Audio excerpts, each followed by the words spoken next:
Hello everybody, my name is Billy. This is my new channel. I'll be talking about horror and just things I like, generally. So, just a little warning ahead. This is my first actual video on this channel.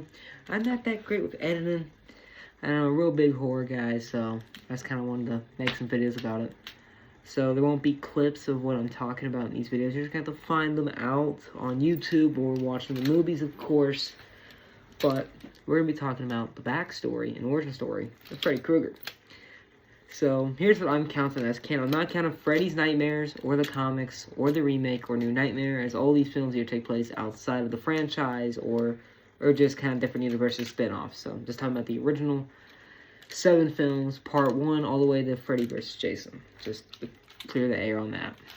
I know New Nightmares is somewhat canon, but it doesn't actually affect the character's origin story. It's just more of his physical body as a demon than anything else. So that's why I'm not going to be counting it today. But let's get into it. So, the bastard son of 100 maniacs. Amanda Krueger worked at a church asylum that was filled with a bunch of the worst criminal maniacs. And one night, it was Christmas, I think Christmas Eve? Yeah, Christmas Eve. They were going to lock up for the weekend and go spend time with their family and friends for the holidays. But there was 3 of them, 2 guys and Amanda Krueger.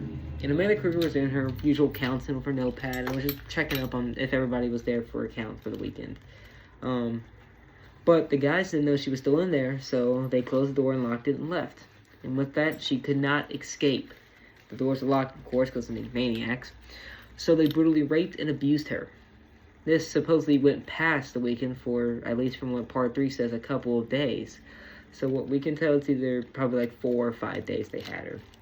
But due to all that raping and all that, she was pregnant. She's pregnant with Freddy Krueger. So Amanda and her religion basically got in the way of keeping the baby. She felt shameful about the entire thing, so she decided that she didn't want to have the kid. But she wasn't getting aborted, of course. So finally, Freddy was born. She named it, and she put him right up for adoption. And then a man named Mr. Underwood came into the picture. And Mr. Underwood adopted Freddy, and I don't know how he got the rights to adopt the child. I mean, this guy was not the best guy. So, there's a lot of origin to him as well, but in the comics, he's a pimp and all kinds of different stuff, like the life and death of Fred Krueger. But currently here, I'm just going to be talking about, just him as a character. In the movies, we don't ever see if he's a pimp. So, at least from what we can tell, he abused Freddy most of his life. He beat him and stuff with a belt. And then, Freddy went to school, and it wasn't any better there because I guess the town knew about how he was born. So, they called him some pretty messed up stuff. The son of 100 maniacs. But Freddy wasn't so innocent either. He would start killing the pet hamsters and pet animals at school a lot. So, Freddy's life was pretty bad. At 2, he turned 18. He enjoyed cutting himself with a razor, kind of not like this one, but like a razor. And we cut his stomach a lot to feel pain, because his quote is that if you don't feel pain, you can start using it. I guess that was his quote. But he basically started doing that stuff. But eventually, one day, Mr. Underwood got drunk, came downstairs, and was going to beat Freddy again, like he's been doing his whole life. But Freddy weren't having none of that. So he took his razor to Mr. Underwood's eye and killed him. There's no context into whether Freddy, how Freddy got away. Did he go to court for any of this? I'm assuming maybe he burnt the house down or gas leaked it, and they just chalked it up that maybe Freddy died with him. The town didn't really like him at the time, so they probably just pushed him away and just kind of forgot about it. So Freddy would then move over to, I guess he was in Springwood. I'm not sure where he grew up at, but I'm just going to say, well, he moved to Springwood. He moved to Springwood, and he worked at a boiler room that would later in the franchise become a power plant, for people who get confused about that. But he worked at a boiler room for basically his whole life. And I guess sometime during his early 20s, he met Loretta. I'm assuming he met her in town around there, maybe a bar or somewhere. I know there's adaptations in comics, like he met her at the school and stuff. But I'm assuming he just met her somewhere in town. It seemed like he had a pretty nice life. And then, Loretta got pregnant. And they had a daughter named Catherine. To the naked eye, Mr. Krueger was seen as the guy that just was a family man, had an upstanding job, and had a white picket fence, cookouts, and stuff like that. but he was a lot worse than that. So, Freddy, so we're going to talk about one thing and another. So, when it came to his first beginning murders, it seems like he maybe murdered 10 kids at that beginning stage. My guess is that they had that house, and I know in part 6 they kind of retconned the entire boiler room, but here's what my take is. Before Loretta found out about Freddy's murders, she was at work and Catherine was at school, he'd probably take the kids back to his basement and kill them and collect all his newspaper clippings. So my guess is after she was, Freddy got caught by his wife and he killed her and Catherine got taken away, he probably lost the house too, because to be fair, he probably wasn't really working at that boiler room, he was probably killing kids there.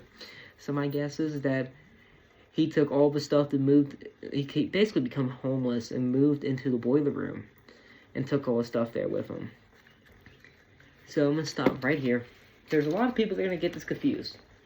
Was Freddy Krueger a pedophile? So we're going to talk about that. So in the original script, Wes Craven had Freddy Krueger to be a child molester, but due to a high-profile case in California at the time, he decided just to completely remove it because, well, he didn't want to act like he was exploiting and getting money off these terrible crimes at the time because the trial didn't end for another, 5 years, so he didn't want to look like he was profiting off of it. So respect the Craven for that, that's cool. Don't profit off stuff like that. And they changed it to child killer. Now, in the remake, they changed it, they put it back to child molester, and there's a whole bunch of stuff I can talk about there. We're going to get to that. So I know there's subtext or hints or implied stuff about him being a pedo. So here's what I'm talking about. So obviously there's clips like he licks the photo or just wagging his tongue at his victims or wanna suck face and a bunch of other stuff.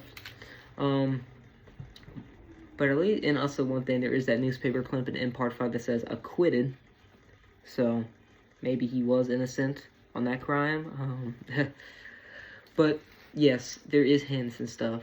But when it comes to the actual on-screen canon or backstory, they only refer to him as a child murderer, the characters.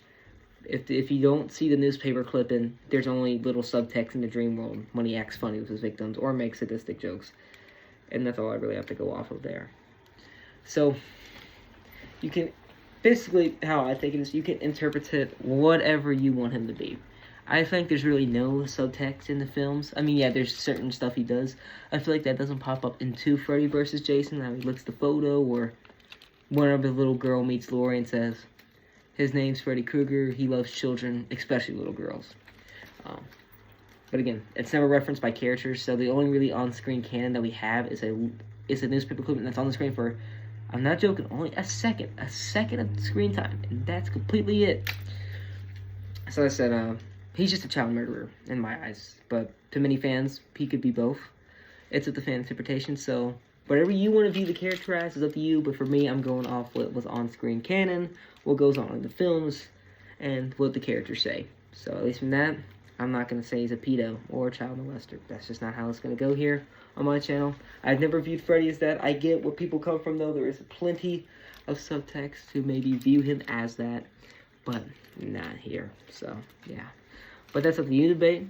Leave a comment, whatever. Well, back to the story. Freddy would murder around 20-25 kids. And I guess one day the police found him, or they went to the boiler room and they searched his stuff. And they found a bunch of criminal evidence against the guy for murdering these children. I'm assuming they found all the different gloves and probably the newspaper clippings and his photo album of his trophies. So they probably found that he did kill all those children. But I guess they didn't have a warrant, or they didn't sign the search warrant. So Freddy got lawyered up and went to court.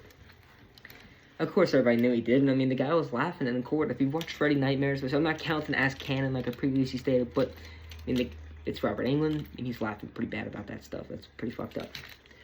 But, as was the point, he gets off free. Due to them not signing the search warrant right, even though they have criminal evidence against the guy, they just cut him loose. My guess is that if Freddy vs. Jason, you can see him grabbing his jacket when it kind of goes through the flashes of him getting burned. My guess is that he probably got out and he knew parents were pissed, so they were probably going to come after his ass, and he was scared about that. So he probably hightailed the hell out of there instantly, and probably went back to the boiler room to collect everything that he owned at the time, like his fedora and all that, and probably just wanted to get out of town, skip town. But The parents were trailed behind them, and they burned him alive. So Freddy would get offered by 3 dream demons, hey, you want to become something worse than you already are? Of course Freddy's going to take that deal. He's always going to take that deal. Just saying. So he takes the deal of a lifetime, and he becomes a dream killer.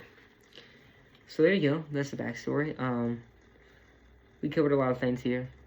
So obviously 10 years later, Freddy comes back, and he's burnt, decrepit, and creepy in Wes Craven's Nightmare on Elm Street 10 years later.